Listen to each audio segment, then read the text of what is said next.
আসসালামু আলাইকুম রহমতুল্লাহ। আশা করছি সবাই ভালো আছেন। আমাদের খামার ইউটিউব চ্যানেলে আপনাদের সবাইকে স্বাগতম।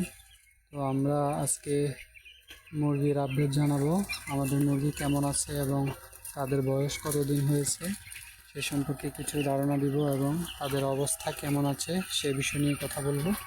তো সবাই চলুন ভিডিওটি শুরু করি। বেশি কথা বলবো না, সংক্ষেপে ভিডিওটি শেষ করব ইনশাল্লাহ। সম্পূর্ণ ভিডিওটি দেখার চেষ্টা করবেন। সম্মানিত ভিউয়ার্স, আমাদের মুরগির বয়স আজকে 10 দিন। আমরা আজকে সন্ধ্যায় তাদেরকে গাম্বুরা যেই ভ্যাকসিনটি আছে সেই ভ্যাকসিনটি আমরা সন্ধ্যার পরে করাবো। তো আরেকটি পরামর্শ আপনাদেরকে দিয়ে রাখি, যে কোনো ভ্যাকসিনই করান না কেন আপনারা সন্ধ্যার পরে যেদিনই করেন সন্ধ্যার পরে ভ্যাকসিন দেওয়ার চেষ্টা করবেন। ভ্যাকসিনটা সন্ধ্যার পরে করালে বেটার হয়, ভালো হয়। তার আগে 1 ঘন্টা পানি অফ রাখবেন, পানি বন্ধ করে দিবেন 1 ঘন্টা পূর্বে। 1 ঘন্টা পূর্বে পানি বন্ধ করে ভ্যাকসিন দিয়ে তাদেরকে 1 ঘন্টা পর্যন্ত ভ্যাকসিনের পানিটি খাওয়াবেন। 1 ঘন্টা বা 2 ঘন্টা ভ্যাকসিনের পানি সর্বোচ্চ রাখতে পারবেন। তারপর 2 ঘন্টা পর আমরা সেই ভ্যাকসিনের পানি যদি অবশিষ্ট থেকে থাকে তাও আমরা ফেলে দিব। ফেলে দিয়ে তাদেরকে নতুন করে সাদা পানি দিব। তো এভাবে তাদের সাদা পানি সকাল পর্যন্ত চলবে ইনশাল্লাহ। আজকে তাদের বয়স 10 দিন। আমরা তাদেরকে আজকে গাম্বুরা ভ্যাকসিনটি করাবো সন্ধ্যায়।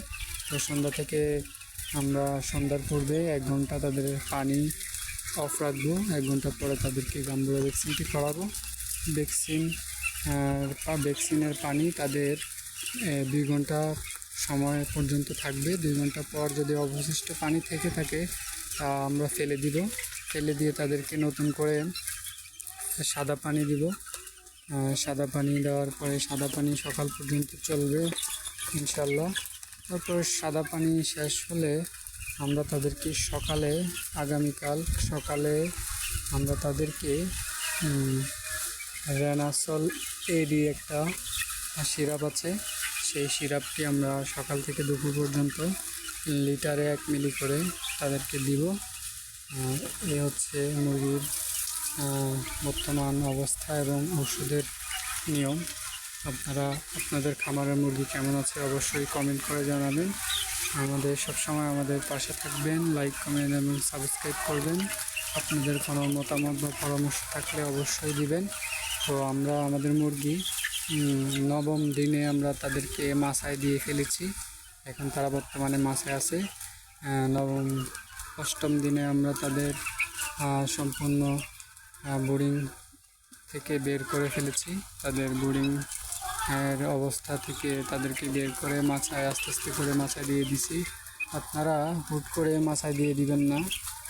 মাছায় দেওয়ার সময় অর্ধেক মাছায় রাখবেন, অর্ধেক ভুসি এবং ফলি বা যেটাই বিছান ওই ফলির উপরে ভুসি দিয়ে বা ধানের তুষ বা কুড়া যেটাই বলেন, যেটাই দেন সেটা দিয়ে রাখবেন আদা আদা করে।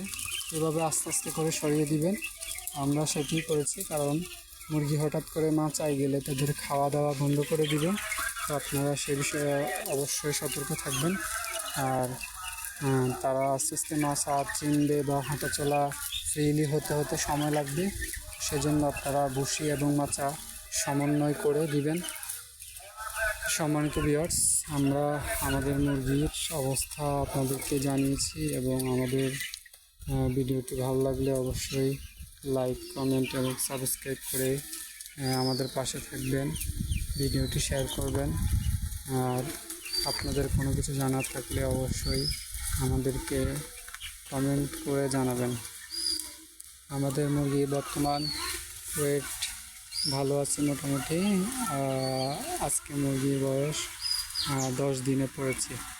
তো আজকে 10 দিনের দিন আমরা ভ্যাকসিন করাবো, যেটা আপনাদেরকে বলেছি।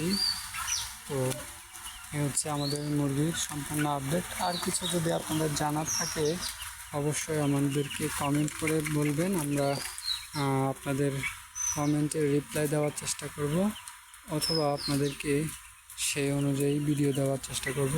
তো সবাই ভালো থাকেন, সুস্থ থাকেন, আমাদের খামার ইউটিউব চ্যানেলের সাথে থাকেন। আসসালামু আলাইকুম, আল্লাহ হাফিজ।